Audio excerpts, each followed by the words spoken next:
Telah lalu Imam Al-Qurtubi menampilkan beberapa hadis tentang jika seseorang mengalami satu musibah, maka pada dirinya maupun harta benda, maka sama sekali tidak boleh berangan-angan mengakhiri umur atau berangan-angan mati, baik itu terucap maupun tidak terucap. Tapi pada bab berikutnya, bab jawazi tamannil mauti wa du'a'i bihi khaufa bihabiddin, Imam Al-Qurtubi beliau juga menampilkan beberapa ayat Al-Qur'an yang menunjukkan bahwa boleh berangan-angan mati, bahkan berdoa kalau disebabkan oleh khawatir hilangnya agama. Di antara firman Allah yang dikutip oleh Imam Al-Qurtubi adalah tentang doa Nabi Yusuf alaihi salam. A'udzubillahi minasyaitonirrajim. Tawaffani muslima wa alhiqni bis-shalihin. Ayat 101. Matikan dan wafatkanlah aku ya Allah dalam keadaan muslim, dan gabungkanlah aku bersama orang-orang yang soleh. Demikian juga doa yang diucapkan oleh Maryam alaihissalam yang disebutkan dalam surah Maryam ayat 23, ya laitani mittu qabla hadza wa kuntu nasyan mansiya. Aduhai, sekiranya aku sudah mati sebelum perkara ini, dan saat itu aku tidak pernah diingat dan aku termasuk orang yang terlupakan. Dua ayat Al-Quran. Kemudian an Malikin an Abi Zannat anil A'raji an Abi Hurairah, hadis dari Abu Hurairah, anna Rasulullah sallallahu alaihi wasallam qala, bahwa Rasul sallallahu alaihi wasallam bersabda, la taqumu sa'atu hatta yamurra ar-rajul bi qabri ar-rajuli fayaqulu ya laitani makana. Tidak akan berdiri kiamat hingga seseorang ketika melewati kubur, ia akan berkata, aduhai, sekiranya aku yang berada di sana. Aku yang berada di sana. Nah, kata Imam Al-Qurtubi dalam pasal berikutnya, menurut saya tidak ada kontra atau benturan antara judul ini dengan judul sebelumnya. Adapun bagaimana mempertemukan antara hadis sebelumnya kan yang berbunyi la yatamannayanna ahadukumul maut li dhurrin nazala bihi, janganlah dan jangan sama sekali ada yang berangan-angan mati karena musibah yang menimpa. Bagaimana mempertemukan antara dua riwayat tersebut? Kata Imam Al-Qurtubi, amma Yusuf alaihi salam, adapun ucapan Nabi Yusuf yang digambarkan dalam surah Yusuf ayat 101, menurut penjelasan Imam Qatadah. Jadi Qatadah menjelaskan, lam yatamanna al-mauta ahadun nabiyyun wala ghairuhu illa Yusufu alaihi salam hina takamarat alaihi ni'amu wa jumi'a lahu syamlu. Tidak ada orang yang pernah berangan-angan mati, baik dia seorang nabi maupun bukan nabi, kecuali hanya Nabi Yusuf alaihissalam, kata Qatadah. Tapi itu diucapkan oleh Nabi Yusuf hina takamarat alaihimun ni'am, ketika nikmat itu Allah sempurnakan.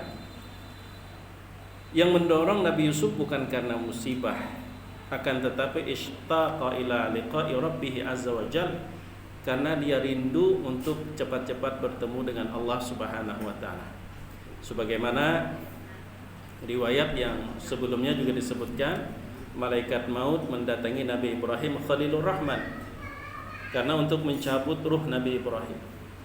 Nabi Ibrahim yang kita kenal sebagai Khalil, kekasih Allah. Saat malaikat sudah siap untuk mencabut ruh Nabi Ibrahim berkata kepada malaikat, "Ya malakal maut, hal ra'aita khalilan yaqbidu ruha khalilih." Wahai malaikat pencabut nyawa, kira-kira adakah seorang kekasih itu tega mencabut nyawa kekasihnya? Sebenarnya Nabi Ibrahim bukan menolak dicabut nyawa, tapi ingin memastikan bahwa ajalnya tersebut adalah pintu gerbang pertemuannya dengan Allah yang mengasihinya. Apakah wahai malaikat maut, ada seorang kekasih yang tega mencabut nyawa kekasihnya? Fa'araja malakul mauti alaihi salam, malaikat maut terdiam lalu melapor kepada Allah. Lalu kata Allah, bilang sama Nabi Ibrahim, hal ra'aita khalilan yakrahu liqa'a khalilih. Bilang sama Nabi Ibrahim, kira-kira ada enggak seorang kekasih yang tidak pengen ketemu dengan kekasihnya? Jadi dibalik logika bahwa kematian itu adalah gerbang di mana seorang hamba yang begitu merindukan Allah bisa bertemu. Nah, karena itu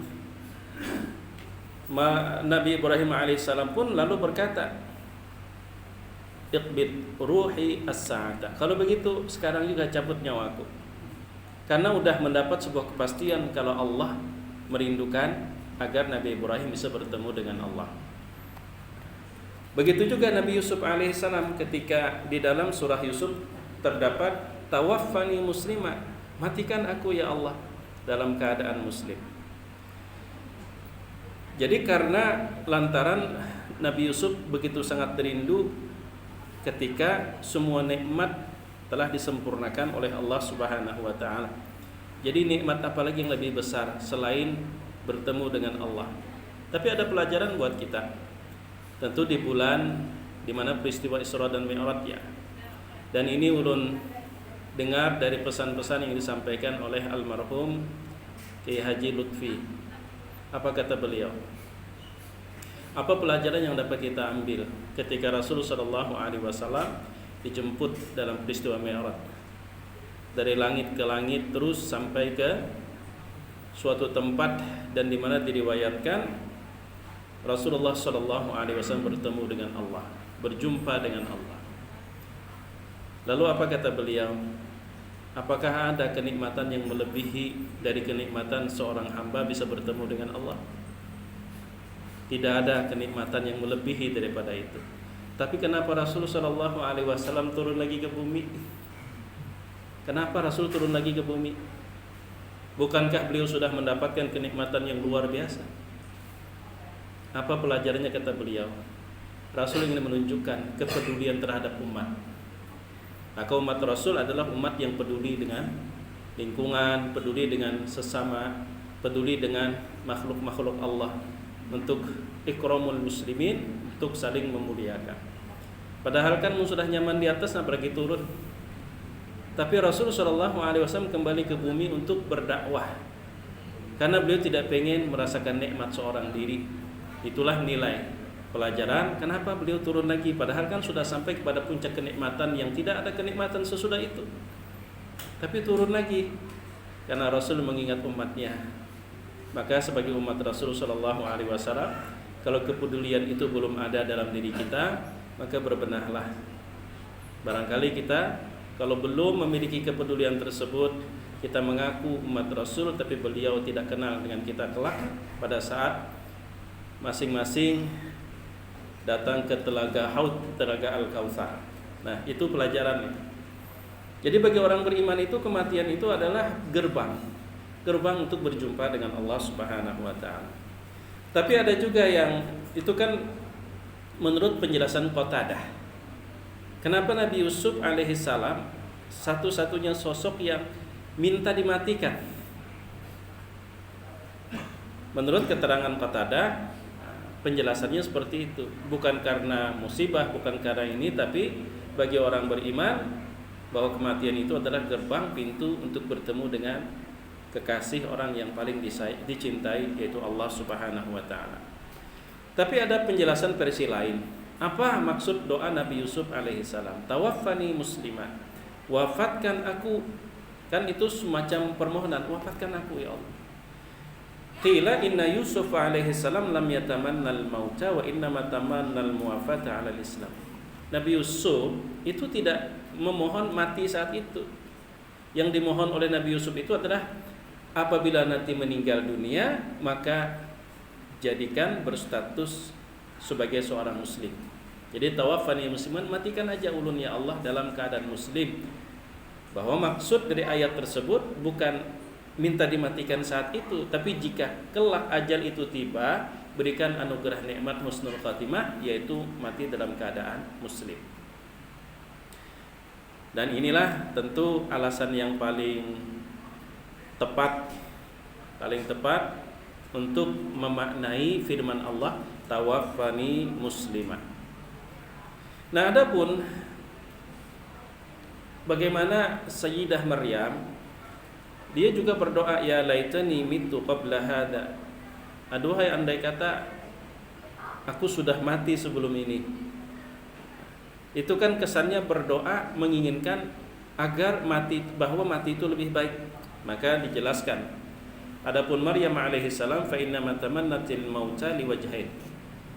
Ada dua alasan yang dapat ditelusuri kenapa Maryam saat itu berpandangan bahwa mati lebih baik daripada hidup. Mati lebih baik daripada hidup, dan itu sangat terasa dari firman Allah, ya laitani mitlu qabla hada. Aduhai, sekiranya aku sudah mati, jangan sampai hidup sampai hari ini. Itu pertama, annaha khafat an yudhanna biha su'u fi diniha wa tu'ayyam. Dia tidak pengen, karena Maryam khawatir fitnah akan semakin besar. Fitnah semakin besar. Itu alasan kedua. Jadi khawatir fitnah tuduhan karena hamil tanpa suami. Tuduhan warga masyarakat semakin menjadi-jadi.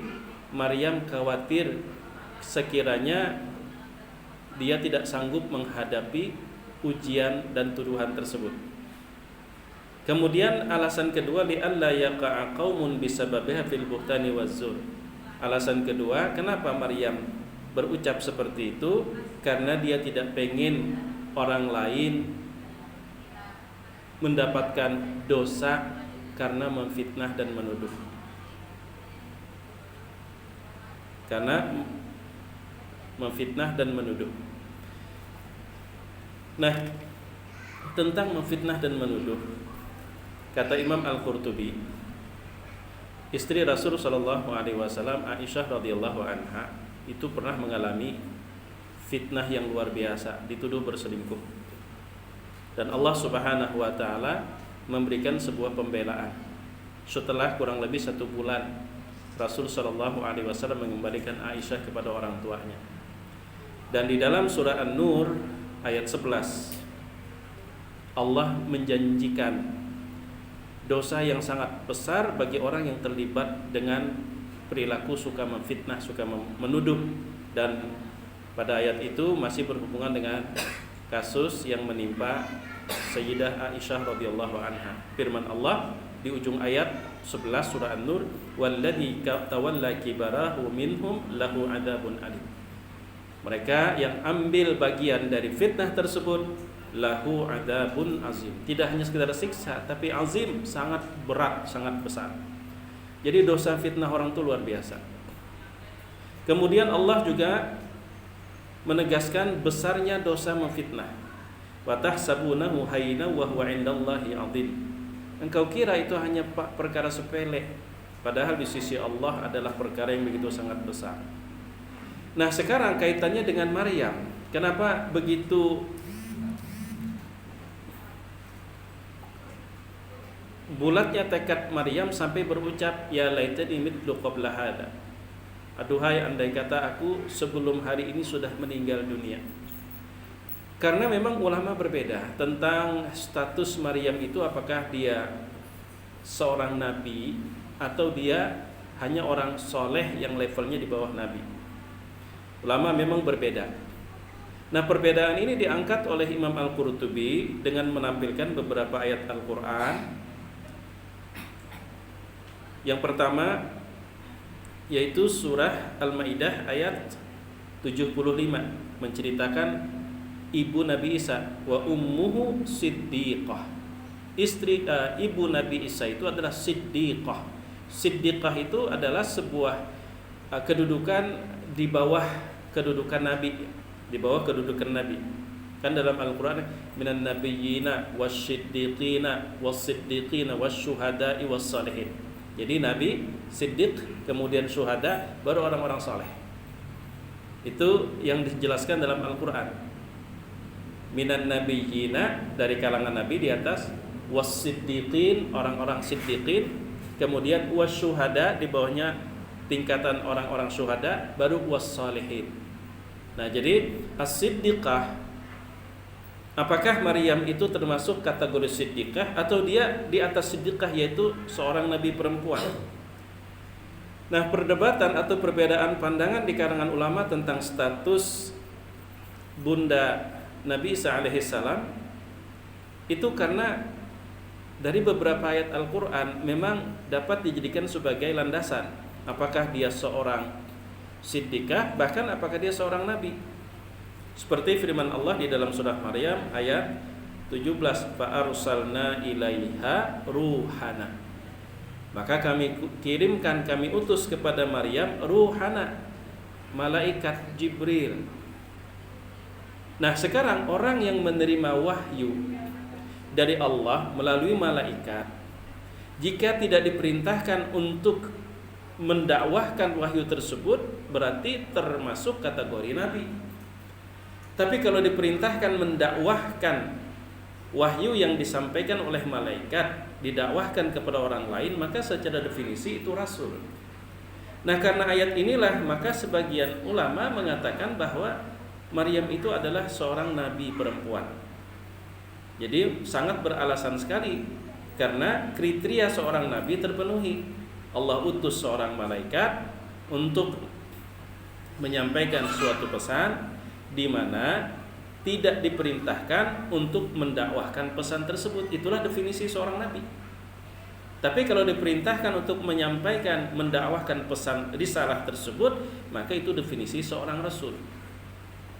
Makanya kan kalau pelajaran anak-anak kita di SD, pelajaran bahasa, pelajaran tentang agama Islam, bagi kita yang kurang teliti, kita tidak membedakan nabi dan rasul yang wajib diimani 25 jumlahnya. Yang pertama Adam. Yang pertama itu yang pertama sebagai nabi atau yang pertama sebagai rasul? Kalau yang dimaksud yang pertama sebagai rasul bukan Adam, tapi Nabi Nuh. Kenapa? Karena Nabi Adam belum punya kaum yang diajak. Sedangkan definisi rasul itu dia mesti punya kaum yang diajak. Dan dari urutan 25 tersebut, yang pertama kali punya kaum yang diajak adalah Nabi Nuh. Jadi rasul pertama adalah Nuh. Sedangkan nabi pertama betul Nabi Adam. Cuman dalam pelajaran yang diterima anak-anak kita, kadang-kadang kan dari 25 nabi dan rasul, yang pertama Adam, yang kedua dan ketiga terus, dan sampai ke nomor 25. Jadi terkesan tidak memilah. Nah, kemudian juga firman Allah Subhanahu wa taala surah Ali Imran ayat 42 itu juga memperkuat pendapat yang mengatakan bahwa Maryam itu adalah seorang nabi. Allah berfirman, wa id qalatil malaikatu ya Maryamu innallaha astafaki. Dan ingatlah ketika para malaikat berkata kepada Maryam, kan malaikat diutus oleh Allah. Innallaha astafaki wa tahharaki wastafaki ala nisa'il alamin. Sesungguhnya wahai Maryam, Allah telah memilih kamu. Jadi definisi seorang nabi itu terpenuhi. Sementara yang mengatakan bahwa dia hanya masuk golongan siddiqin itu surah Al-Maidah ayat 75. Wa ummuhu siddiqah. Nah, tapi terlepas dari perdebatan tersebut, sebenarnya apa maksud Imam Al-Qurtubi menampilkan perbedaan pendapat status Maryam. Ini untuk memberikan sebuah pelajaran bahwa kenapa Maryam sempat berdoa dan menginginkan mendingan sebelumnya sudah meninggal. Alasan kedua tadi kan karena Maryam tidak pengen orang berdosa, dosa bentuk memfitnah. Siapa yang tidak tergoda untuk memfitnah ketika melihat seorang perempuan hamil tanpa suami? Orang punya suami aja bisa difitnah, apalagi nggak punya suami. Nah, dan dosa itu akan semakin besar. Coba bayangin, Aisyah radhiyallahu anha statusnya adalah istri Rasul. Dia bukan seorang nabi. Ketika memfitnah Aisyah saja dosanya besarnya luar biasa. Bagaimana kalau Maryam itu seorang nabi? Tentu dosanya lebih besar. Karena kebayang itulah Maryam tidak pengen orang mendapatkan dosa yang begitu sangat besar akibat memfitnah. Nah, soal fitnah-memfitnah kurang lebih 2 hari yang lalu belum dapat pertanyaan. 2 hari ya, malam sore Rebu, ini udah malam, kurang lebih 2 hari yang lalu. Hendak turun pengajian ke Musala Nurul Haq lah di Sungai Andai. Jadi Pak Ustadz, memfitnah manusia apalagi orang beriman itu kan dosanya besar. Menuduh tanpa bukti itu sebesar dosanya. Ya betul. Tapi bagaimana kalau yang kita tuduh itu binatang? Makanya Pak Jalun bentuk menuduh binatang. Umpama ini ada kotoran, kesal kita, lalu kita tuduh tuh kucing yang warna hirang tuh nah. Padahal kan banyak aja kucing di situ, kenapa maka kucing itu dituduh tanpa bukti? Itu berdosa juga lah Ustaz. Memfitnah binatang berdosa juga lah. Nah, maka sambil guyunan ulun jawab, Islam melarang perbuatan apapun yang bersifat menyakiti, apakah fisik maupun perasaan ataupun kehormatan, lebih-lebih kehormatan. Larangan tersebut itu berdasarkan perbuatan itu adalah perbuatan menyakiti, terlepas siapa korbannya. Jangan sampai itu dilarang karena dampak dari siapa korbannya. Maka kalau siapa korbannya yang menyebabkan perbuatan menyakiti itu dilarang, berarti kalau kita tidak boleh mukul orang Islam, apakah kita boleh mukul non muslim? Apakah kita boleh mukul orang yang tidak beragama Islam? Suatu ketika di Madinah ada seorang kafir dhimmi. Kafir dhimmi ini non muslim yang hidup taat dengan aturan pemerintahan Islam yang ada pada saat itu. Dibuli oleh sekelompok orang-orang yang beragama Islam. Rasul mengetahui, dengan keras dan tegas beliau berkata, "Man adza dhimmiyan faqad adani." Siapa yang menyakiti seorang dhimmi, dia sesungguhnya menyakiti aku, kata Rasul sallallahu alaihi wasallam. Karena kafir itu kan ada 2, kafir harbi dan kafir dhimmi. Kalau kafir harbi itu adalah non muslim yang memang sudah menebarkan permusuhan. Tapi kalau kafir dhimmi adalah orang yang non muslim tapi hidup damai berdampingan dan taat dengan ketentuan-ketentuan yang berlaku. Yang berlaku itu kafir dhimmi namanya. Man adza dhimmiyan faqad adzani, kata Rasul. Barang siapa yang menyakiti seorang dhimmi, sesungguhnya dia telah menyakiti aku. Nah, jadi larangan menyakiti itu karena perbuatan itu sendiri yang merupakan perbuatan yang terlarang, terlepas siapapun korbannya. Nah, jadi kalau kita dilarang memukul seseorang, menyakiti, maka begitu juga kita dilarang memukul binatang. Bukankah ada seorang perempuan, dia masuk neraka hanya karena fihirratin, seekor kucing yang dia ikat sehingga tidak bisa cari makan dan minum sampai mati? Bukankah ada hadis sahih yang seperti itu? Yang dia ikat bukan manusia tapi binatang. Tapi gara-gara dia menyakiti, maka dia masuk neraka. Bahkan juga kan ada sebuah hadis yang menceritakan seorang pendosa besar, satu riwayat mengatakan dia pezina, riwayat lain mengatakan pemabuk. Ketika dia melihat seekor anjing yang sedang kehausan, saking hausnya dia menjilat tanah, Lalu karena iba, dia pun berusaha untuk berbuat baik. Dia temukan sumur, tidak ada tali maupun alat untuk menimba, maka dia gunakanlah salah satu sepasang sepatunya. Dia turun ke dasar sumur, dia ambil, dia kasih minum, diampuni oleh Allah Subhanahu wa taala. Yang dia lakukan kebaikan kan bukan manusia penerimanya, tapi binatang. Jadi sesuatu itu ketika dilarang bukan karena tergantung objeknya, tapi perbuatan itu sendiri dilarang. Terlepas objeknya siapapun, yang namanya perbuatan yang menyakiti itu adalah perbuatan yang dilarang. Nah, jamaah yang dimuliakan Allah Subhanahu wa taala. Jadi jarulun, kalau memfitnah manusia itu juga dilarang, sebagaimana memukul manusia itu dilarang, maka memukul binatang pun dilarang. Kalau memfitnah manusia itu pun dilarang, maka memfitnah binatang pun juga dilarang. Cuman kita kadang-kadang tidak merasa berdosa kalau yang kita sakiti itu binatang. Kita tidak merasa berdosa kadang kita sakiti itu adalah, yang kita fitnah itu adalah binatang. Kita merasa enteng aja. Padahal kadang-kadang juga bahkan kita pulang ke rumah ada kucing depan rumah, ya, padahal dia nggak ganggu kita, kita sepak aja, ya Allah. Nggak merasa berdosa, padahal itu dosa, perbuatan menyakiti. Nah, adapun tentang hadis, Rasul Shallallahu Alaihi Wasallam kan menyebutkan tidak akan berdiri kiamat sehingga seseorang ketika melewati suatu kuburan dia akan berkata, ya laitani makanahu, aduhai andai kata aku yang di sana. Andai kata aku yang di sana, bukan lagu ya, bukan lagu itu, ada seharusnya aku yang di sana itu lagu. Andai kata aku yang di sana. Nah, maksudnya apa? Kata Imam Al-Qurtubi, anna dzalika sayakunu syiddati ma yanzilu binnas. Suatu masa nanti itu akan terjadi min fasadil hali fiddin, di mana moral itu udah bergeser. Apalagi sekarang, betul atau tidak ya, perusahaan produksi minuman keras kan udah dinyatakan sebagai usaha yang legal, usaha yang sah. Dan itu katanya Allahu a'lam betul atau tidak, mudah-mudahan tidak betul. Kalau betul musibah. Udah disetujui oleh presiden. Itu beberapa berita yang kita dapat dari sosmed. Walaupun sebenarnya sosmed sekarang sulit kita percaya. Kadang-kadang yang posting itu juga orangnya, kemudian yang membantah itu juga orangnya, karena ada tujuan.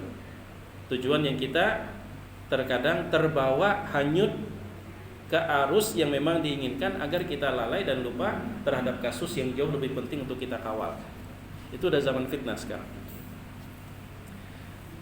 Jadi yang dimaksud oleh Rasulullah SAW itu di mana seseorang suatu saat dia akan lebih berangan-angan sudah meninggal ketimbang hidup, itu ketika sudah terjadi pergeseran moral, dekadensi moral, kemudian juga agama sudah mulai dilecehkan. Yang dalam hadis lain disebutkan bahwa di akhir zaman atau kata Rasul, suatu masa akan tiba atas umatku di mana mempertahankan iman itu seperti memegang bara api. Dilepas ini penyawaan, ini iman, tapi dipegang panas luar biasa, akhirnya diambung, kemudian jatuh ke tangan, diambung lagi, yang penting kada jatuh.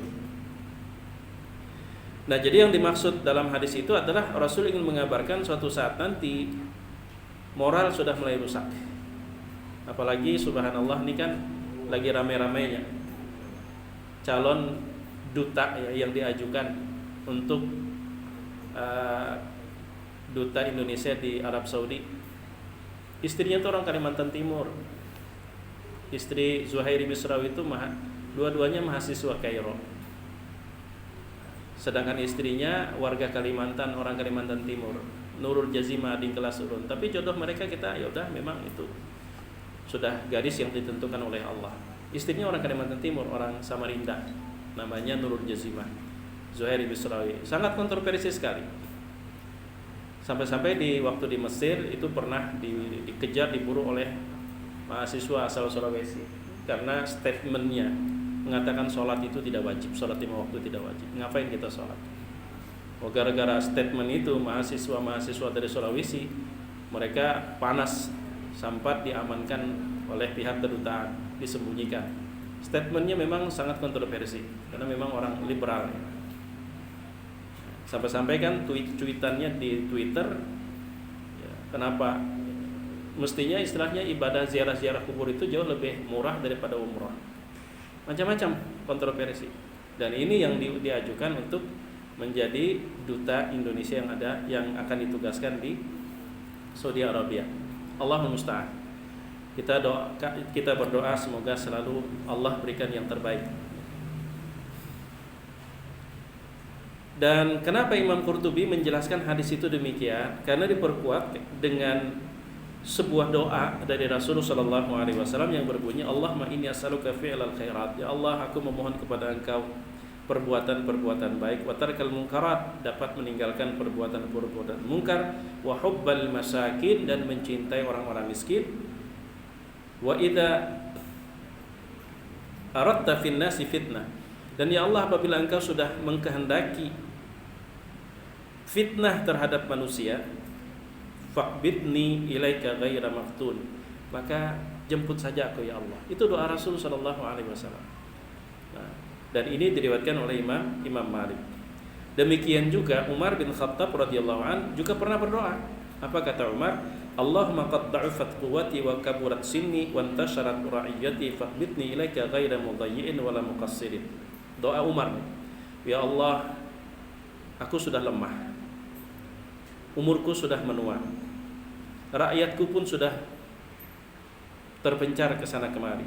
Karena itu jemputlah aku ya Allah, dalam keadaan tidak menyia-nyiakan dan tidak tersia-siakan. Umar bin Khattab berdoa seperti itu. Dan sebagai seorang sahabat, kalau itu doa tidak boleh, maka tentu tidak akan melakukan. Tapi Umar kita tahu sosoknya seperti apa. Dan setelah berdoa itu, fama jawaza dzalika syara hatta qubida rahimahullah. Tidak lebih 1 bulan setelah Umar berdoa, Umar wafat. Wafat pun ternyata dibunuh oleh seseorang. Ini riwayat Imam Malik juga. Abu Amr bin Abdul Bar di dalam bukunya Tamhid dan Istidkar melalui hadis Zadat Abi Umar dari Alim Al-Kindi. Jadi kita garis bawahi Alim Al-Kindi.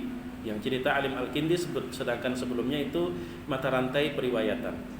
Kata Alim Al-Kindi, aku pernah duduk bersama Abul Abbas Al-Ghifari di atas sebuah loteng. Ketika itu Abul Abbas melihat masyarakat yatahammaluna minat ta'un. Mereka sedang menghadapi situasi sulit, yaitu wabah. Ketika itu Abul Abbas berkata, kata Alim Al-Kindi, ya ta'un khudni ilaik. Wahai wabah, jemput aku. 3 kali dia mengucapin, wahai wabah, jemput aku. Maka si Alim Al-Kindi pun bertanya, lima taqulu hada? Kenapa engkau berucap seperti itu? Alam yaqul Rasulullah sallallahu alaihi wasallam, bukankah Rasulullah pernah berkata, la yatamannayanna ahadukumul mauta, jangan ada yang mengangankan kematian. Fa innahu 'inda dzalika inqita'u 'amalihi, karena kalau sudah orang mati dia enggak bisa berbuat apa-apa lagi. Wala yaruddu wala yuraddu, dan enggak bisa kembali. Ya kenapa tidak memanfaatkan saja sisa umur untuk berbuat kebaikan atau memperbaiki kesalahan? Tapi apa jawab Abul Abbas? Ama sami'ta Rasulullah. Alim Al-Kindi mengutip hadis Rasul, dijawab dengan mengutip hadis Rasul pula. Nah, ini orang alim masalahnya. Mun kita bari kutip hadis Rasul, diam nang kaya dikuahi banyu pada lagi buat bepander. Kededa lagi kita modal. Ama sami'ta Rasulullah sallallahu alaihi wasallam, apa engkau tidak pernah juga mendengar Rasul? Kata Abul Abbas Al-Ghifari, Rasul bersabda, badiru bil mauti sitta, mun kawa sungsungi mati bila 6 perkara itu tiba, sungsungiha, bagus nang sungsung mati daripada lambat. Badiru, bersegeralah, bil mauti sitta, tapi bukan berarti ini anjuran untuk bunuh diri, tidak. Akan tetapi orang yang terdahulu meninggal itu lebih baik daripada yang dipanjangkan umurnya. Yang pertama, imratas sufaha. Kalau orang culun dah jadi pemimpin, pelanga pelongo, diangkat jadi pemimpin, itu nang berdahulu mati itu lebih beruntung daripada nang hidup. Itu pertama, imratas sufaha. Kemudian wakathratas syurut, banyak polisi, mohon maaf, kalimatnya seperti itu. Dikit-dikit diadukan, itu maksudnya. Kayak nggak bisa kita untuk menyampaikan sebuah aspirasi. Salah bepander, adu madu. Ya, kalau kita lihat negara kita, seorang profesor, ulun lupa nama beliau, kenapa beliau memilih diam, tidak mengkritik, pada beliau orang yang vokal. Kata beliau, sekarang negara kita negara yang sistemnya oligarki. Kita ngeritik presiden, yang tersinggung orang lain yang punya kepentingan. Presidennya nggak tersinggung, kita yang ngelaporin orang lain yang punya kepentingan. Itu negara oligarki, di mana banyak yang berkuasa karena banyak kepentingan. Makanya saya memilih diam aja. Yang dikritik kada tahu menahu, malah nang lain nang kada dikritik nang abut, nang ngelaporkan polisi dikit-dikit polisi. Kemudian wabai al-hukm, ketika hukum diperjualbelikan. Itu yang ketiga, ketika hukum diperjualbelikan. Kemudian yang keempat, wastighfafan biddam, ketika nyawa manusia itu murah. Kira-kira empat-empatnya sudah belum? Jawabannya masing-masingnya kemudian jawab penyaring karena tangkap kurang jawab ya. Wa qati'atar rahim, ketika silaturahim itu terputus. Handphone sekarang bukan mendekatkan yang jauh, tapi sudah menjauhkan yang dekat. Kita merasakan semua berataan. Bahkan kemarin ulun ngisi tausiah di Masjid Al-Haq, pesertanya sebagian anak-anak panti asuhan. Salah satu keluhan pengasuh adalah sulit mengontrol handphone.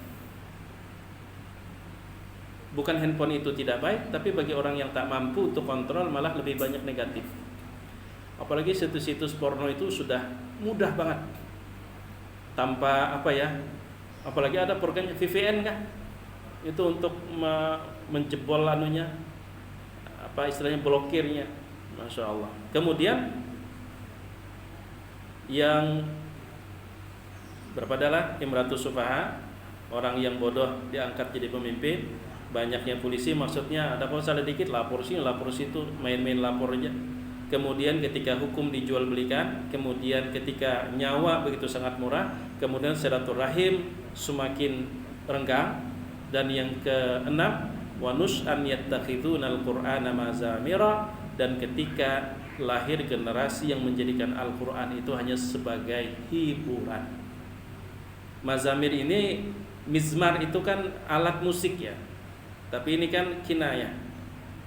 Yuqaddimunar rajul, mereka tampilkan seseorang liyuganniyahum bil Qur'an, untuk melantunkan Al-Qur'an, wa in kana aqallahum fiqhan, padahal yang ditampilkan itu orang yang paling tidak paham dengan Al-Qur'an, tapi dia yang paling berbicara tentang Al-Qur'an, padahal orang yang paling tidak paham dengan Al-Qur'an. Nah, jadi ini jawaban Abul Abbas Al-Ghifari ketika Alim Al-Kindi mengatakan, kenapa pian berdoa anak itu? Orang berdoa jauhkan dari corona, ini pian malah hendak minta corona, wabah. Bukankah Rasul bersabda, jangan ada yang berangan-angan kematian hanya karena musibah. Siapa tahu dengan panjang umur bisa menambah kebaikan atau memperbaiki kesalahan. Soalnya jawabannya, nyopang bisalah mendengar hadis Nabi sallallahu alaihi badiru bil mauti sitta, orang yang terdahulu mati itu akan lebih baik daripada yang panjang umur bila terjadi 6 perkara. Yang pertama, ketika orang bodoh diangkat jadi pemimpin. Yang kedua, ketika dikit-dikit main lapor, adu domba. Kemudian yang ketiga adalah ketika hukum diperjualbelikan. Pasal-pasal bisa dibeli. Pasal-pasal bisa dibeli. Supaya kada kena pasal, bikin dulu payung hukumnya. Jadi penyalahgunaan dana bansos pun nggak bisa dijerat. Kenapa? Udah ada pasalnya bahwa untuk kemanusiaan bencana itu tidak bisa diaudit. Diolah dulu, diperjualbelikan. Kemudian ketika nyawa begitu sangat murah.